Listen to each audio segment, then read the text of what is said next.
जय सच्चिदानंद सब बहन भाइयों को। कैसे हो आप सब लोग? मैं मज़े में हूँ। आशा करती हूँ कि आप सब लोग मेरी वीडियो सुन रहे हो और समझ भी रहे हो। तब भी कोई किसी का क्वेश्चन नहीं आता तो मुझे इस बात की खुशी है।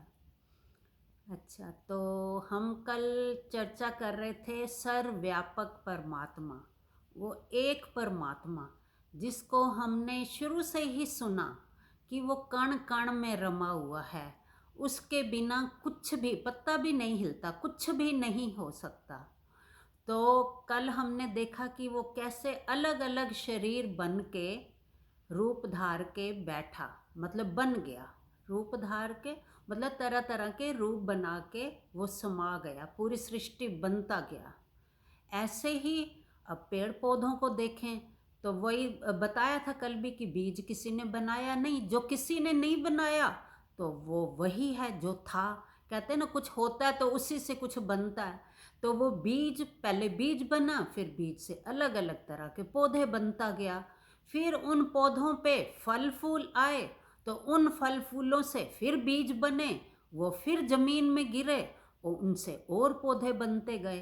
तो ऐसे ही ये जो फल फूल अनाज पौधे, ये पेड़ पौधे, ये सब बनते गए। वो इन रूपों में भी बनता गया, मतलब इन ये रूप भी वो धारता गया। वही, क्योंकि वो था, बीज रूप में था, तभी उससे वो इतनी तरह की ये फल फूल पेड़ पौधे की सृष्टि बनती गई। पहले शरीर बने, फिर ये नेचुरल सृष्टि जिसको पेड़ पौधे सब जंगल वगैरह कहा गया, तो वो भी वो बनता गया। हर कण में वही था, वही बीज था, उसी से ही सब बनते गए। तो वो हर कण में, हर फल फूल पेड़ पौधे जंगल सब में वही वही समाया हुआ था, वही था। ऐसे ही अब हम सोचें कि ये इतने सुंदर सुंदर रंग कैसे बन गए। तो पहले जब फूल नहीं थे तो इसका मतलब रंग थे तभी वो फूलों में दिखने लगे ना। तो वो रंग भी किसके थे? उसी के थे, वही था जिसको मैं भी कहा गया, शिवोहम कहा गया, मैं वही हूँ। तो वही मैं फल मतलब फल फूल तो बना था, फूल फूलों में रंग, रंग भी जो तरह तरह के रंग, खुशबू, वो भी मैं ही था। वही वही परमात्मा जिसको शरीर की मैं नहीं कह रहे, जिस जो अंदर है, जो शरीर के अंदर है, जो चेतन स्वरूप है, जो था है और रहेगा, वही जो सत्य है। सत्य किसको बोलते हैं? जो था है और आगे भी, जब ये सृष्टि भी खत्म हो जाएगी तब भी वो रहेगा, तभी नई सृष्टि बनेगी ना। अगर कुछ होगा उसी से सृष्टि की रचना होगी। तो वो था जब सृष्टि नहीं थी तब भी था, फिर अब सृष्टि बन गया तो तब भी है, और आगे जब सृष्टि नहीं रहेगी तब भी वो रहेगा, तभी नई सृष्टि बनेगी। तो ऐसे ही फूलों में फिर फूल बने, तो पौधों पे फूल आए तो फूलों में भी वही तरह तरह के रंग लेके, कितने सुंदर सुंदर रूप लेके। देखो, कभी ध्यान से जाके फूलों के बगीचे में जाके बैठना, देखना कितने सुंदर सुंदर फूल हैं, कितने प्यारे रंग हैं। क्या ये किसी इंसान ने बनाए? नहीं। ये साइंस ने बनाए? नहीं। वो अपने आप वही जो था, वही ये सारे रूप धारता गया। इतने सुंदर सुंदर रूप, योनियों में भी देखो कितने सुंदर सुंदर, कई जानवर, कीड़े मकोड़े, इंसान, हर किसी में उसी की सुंदरता है। ऐसे ही फूलों में तरह तरह की खुशबू, क्योंकि जब उस वो सृष्टि बनने बैठा तो उसको तरह तरह की खुशबू, मतलब ये 5 तत्व बनाए थे तो उनको भोगने के लिए उसने इतने सारे रूप धारे। रूप धारे तो फिर उसको तरह तरह की खुशबू भी चाहिए, तरह तरह के रंग भी चाहिए, तो वो बनता गया। जैसे हम पहले एक थे, लड़की कहो या लड़का कहो, उससे फिर हम धीरे धीरे बड़े हुए, फिर शादी करी, फिर माँ या बाप बने, फिर बच्चे हुए, माँ बाप बने, फिर दादा दादी बने, फिर नाना नानी, रूप बनते गए ना।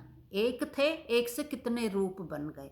ऐसे ही उसने फिर फूल बना, तरह तरह कितने सुंदर रंग बिरंगे तरह तरह के रंग लेके फूल प्रकट हो गया।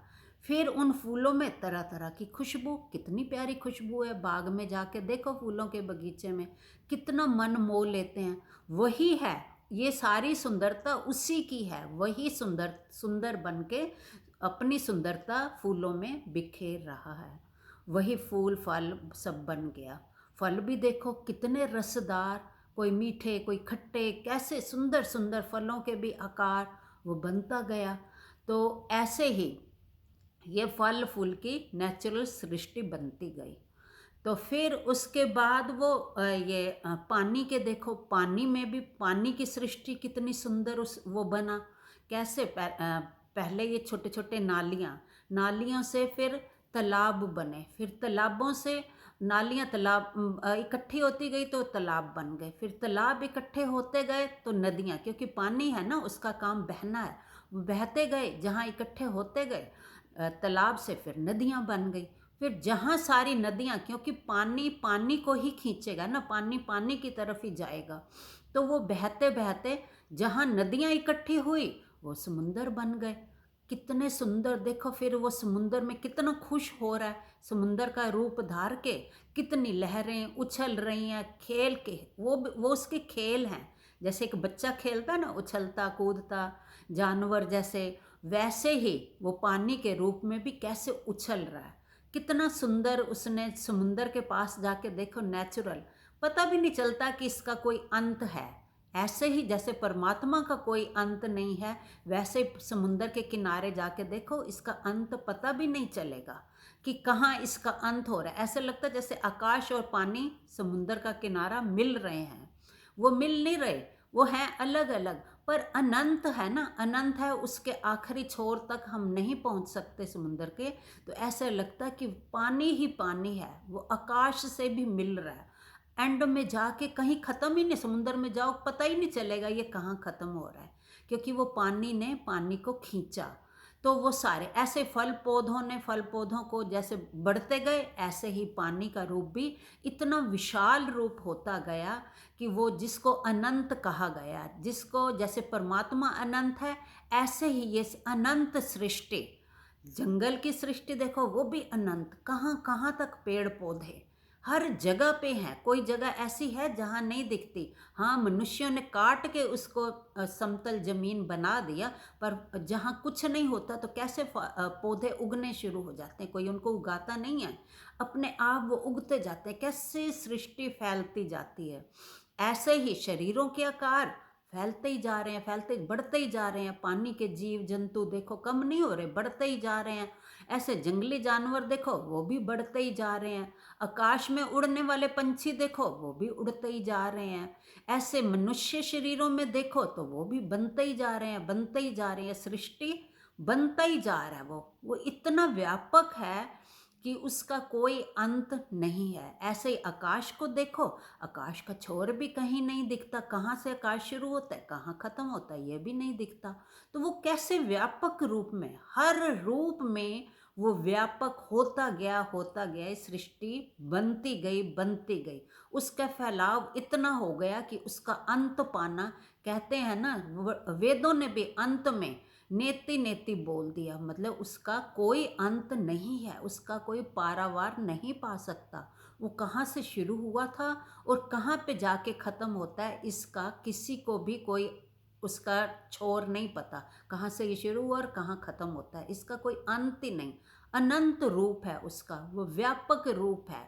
मतलब इतना फैला हुआ व्यापक रूप है, हर चीज़ में वो व्यापक होता गया होता गया होता गया।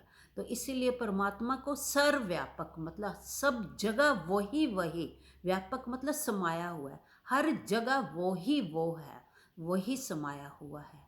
बाकी की चर्चा हम कल करेंगे। जय सच्चिदानंद।